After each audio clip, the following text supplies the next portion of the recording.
November 7th, 1917.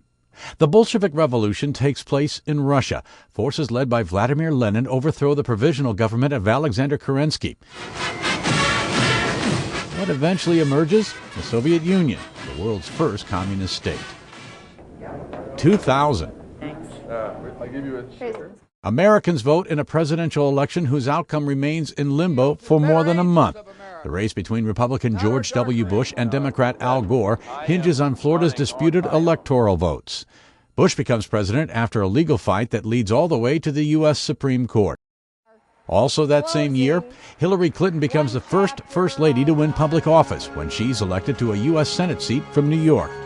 This happens 74 years to the day that Jeanette Rankin of Montana becomes the first woman elected to Congress.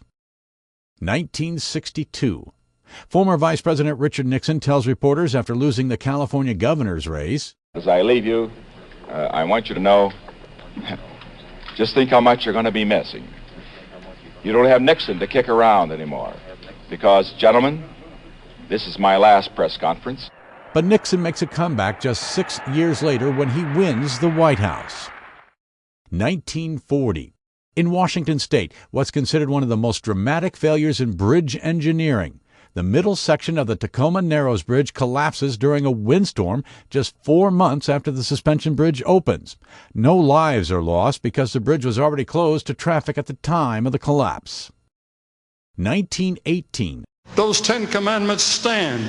They are God's moral law, and when you break them, you have sinned. Billy Graham, the evangelist known for his global preaching and his friendships with American presidents, is born in Charlotte, North Carolina. 1991. NBA star Magic Johnson says he's retiring from the Los Angeles Lakers after testing positive for the AIDS virus. And 1943.